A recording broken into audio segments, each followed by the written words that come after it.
On a crisp December morning in 1910, Dorothy Arnold stepped out of her family's brownstone on East 79th Street in Manhattan. She was 25, a socialite, educated at Bryn Mawr. The daughter of a wealthy perfume importer, she told her mother she'd be shopping for a dress for her cousin's upcoming debutante party. Nothing unusual, no signs of distress. Dorothy wasn't accompanied by a maid or family escort. Not unusual for short errands, even for upper-class women. She walked south along Fifth Avenue, stopping first at Park and Tilford to buy chocolates. Then at Brentano's, a popular bookstore, where she bought a copy of Engaged Girl Sketches, a cheeky collection of satire aimed at women like her. She chatted politely with the staff, tucked the book under her arm, and walked back onto the street. That was the last time anyone saw her, alive or otherwise. When Dorothy didn't return home that evening, her family grew concerned. But they didn't panic. Not at first. It wasn't until the next morning that her mother began calling friends, then hospitals. By nightfall, they quietly contacted a family lawyer, but they refused to call the police. Why? Because the Arnolds feared scandal more than mystery. A missing daughter would draw headlines. Headlines would raise questions, and questions could ruin reputations. Her father, Francis Arnold, hired the Pinkerton Detective Agency instead, one of the best-known private firms in the country. They began interviewing clerks, retracing her steps, checking train stations, and scanning ferry manifests. They even sent agents to hospitals, under the suspicion she might have collapsed or lost her memory. But as days passed with no sign of Dorothy, the press caught wind, and by the time the family finally involved the police, it was far too late. From the moment Dorothy vanished, the Arnold family's behavior raised more questions than answers. They waited over a month before holding a press conference. By then, rumors had already started swirling. Why the delay? Why the secrecy? And why, even after going public, did they refuse to cooperate fully with the police? Francis Arnold, her father, was a proud and controlling man. He reportedly told detectives, "I would rather see my daughter dead than have her name in the papers."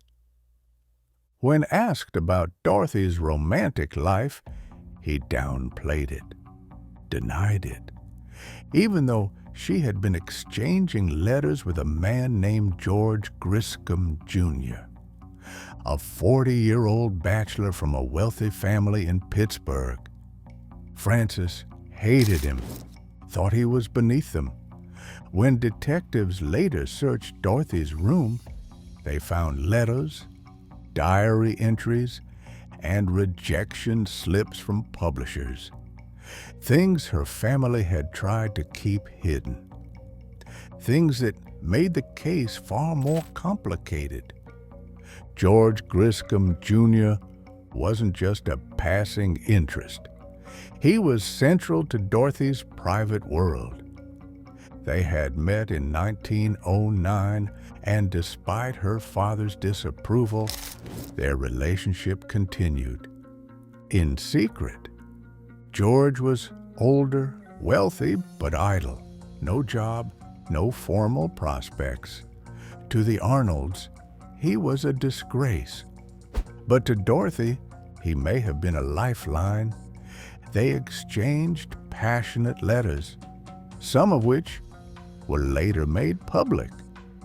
In one, she pleaded with him to understand her loneliness, to take her seriously. In another, she begged him not to forget her. Months before her disappearance, she had even traveled to Boston under the false pretense of visiting friends, just to secretly spend a week with George. She signed into the hotel under a fake name.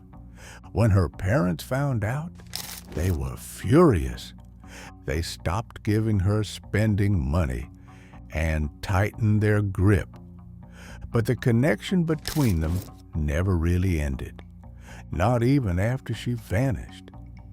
Dorothy didn't just want to be a debutante, she wanted to be a writer. She had dreams of literary success. But those dreams didn't go far. She submitted short stories to McClure's magazine and The Century, two of the most prestigious literary journals of the time. Both were rejected. One editor reportedly told her that her work showed no promise. That rejection cut deep. According to her friends, she was devastated, embarrassed, even humiliated. She didn't tell her family about the rejections right away.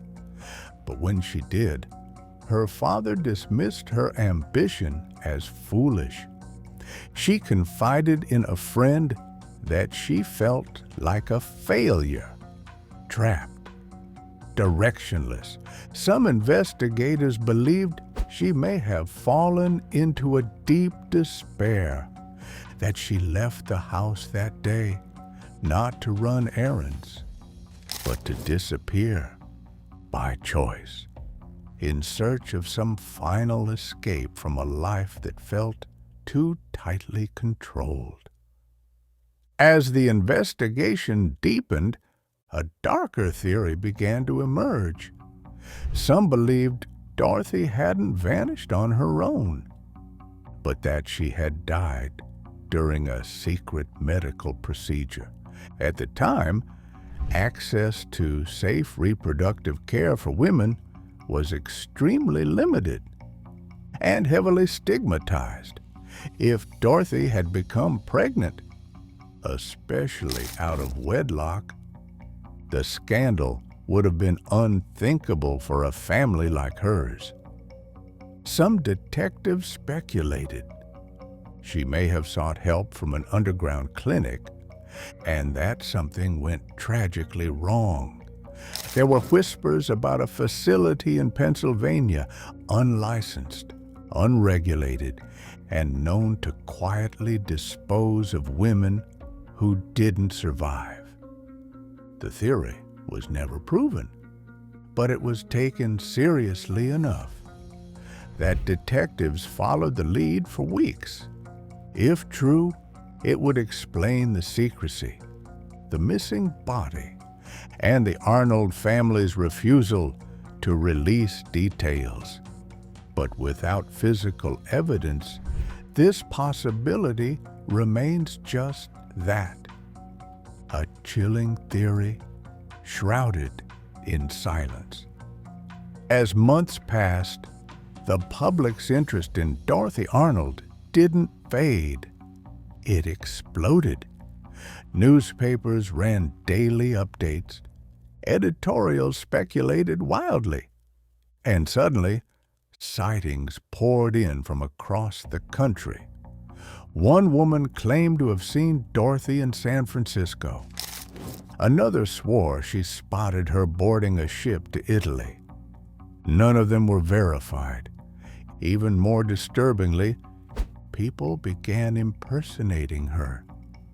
A woman in an asylum claimed to be Dorothy. She wasn't. A convicted con artist said he helped bury her body in New Jersey. He didn't.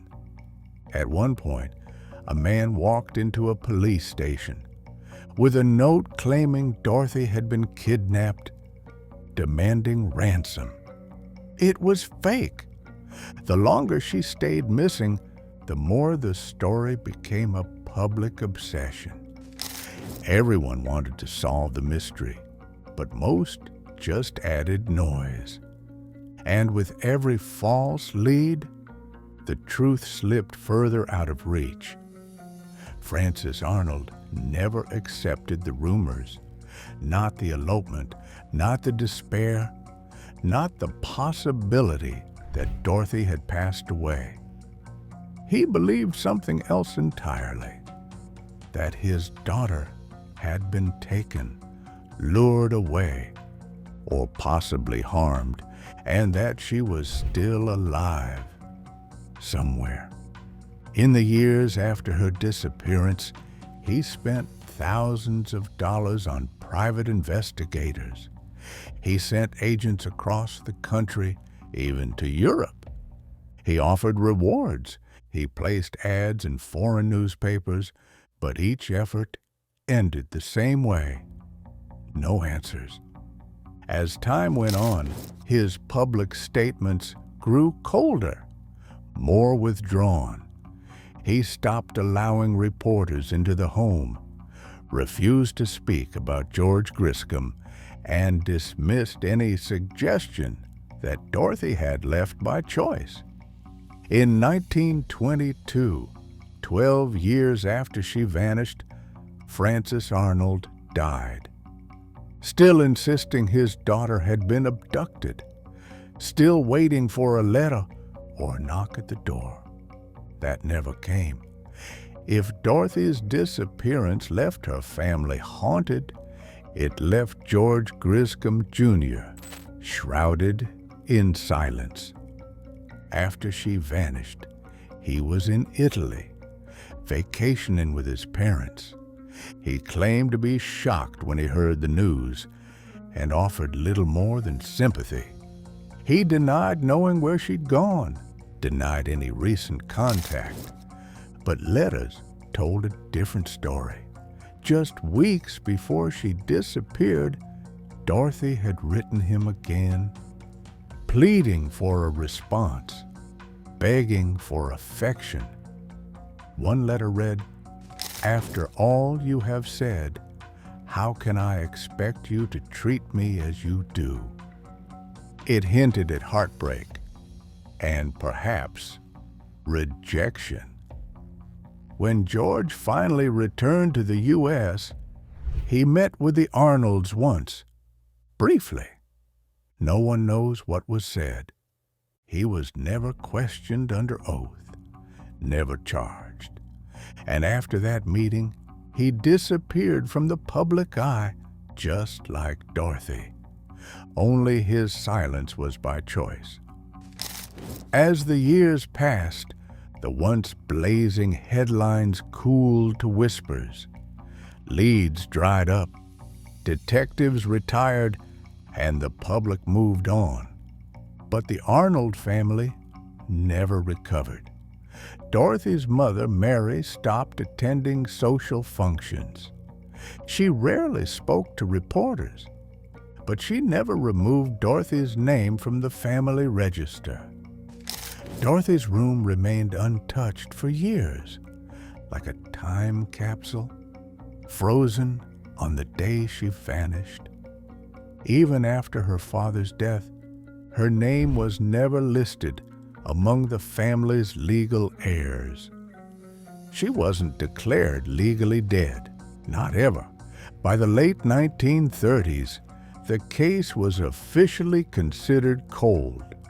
No new evidence, no new suspects, no forensic breakthroughs, just theories, guesses, and the heavy silence of an open wound that time never closed.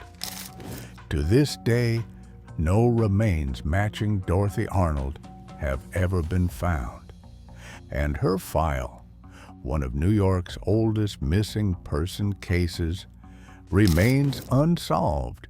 So why does this story still echo more than a century later? Because Dorothy Arnold wasn't just a missing person. She was a symbol of expectations placed on women, of the shame wrapped around ambition, and of the silence that powerful families could buy. Her disappearance struck a nerve in 1910 because it wasn't supposed to happen. Not to someone like her. She was wealthy, well-dressed, educated. She lived in a world of doormen and drawing rooms, but mystery doesn't care about social class, and neither does tragedy. The unanswered questions around Dorothy's life and its vanishing point tapped into something deeper. The fear of being overlooked, the need to be understood, and the reality that sometimes a person can disappear long before they're ever gone. That's why her name still lingers, not just as a case file, but as a question we keep asking. Dorothy Arnold stepped out into a New York winter morning, expecting to be home before dinner. Instead, she became a question that no one could answer. Not the detectives, not the newspapers, not even her own family. And maybe that's what makes her story so powerful. Because it reminds us how fragile our certainty really is. A single moment, a wrong turn, a missed clue, and suddenly a life can slip beneath the surface of history. Her legacy isn't just the mystery, it's the silence that followed, the spaces left behind, and the haunting possibility that someone, somewhere, still knew the truth, but never spoke it. We may never know what really happened to Dorothy Arnold, but her story still asks something of us.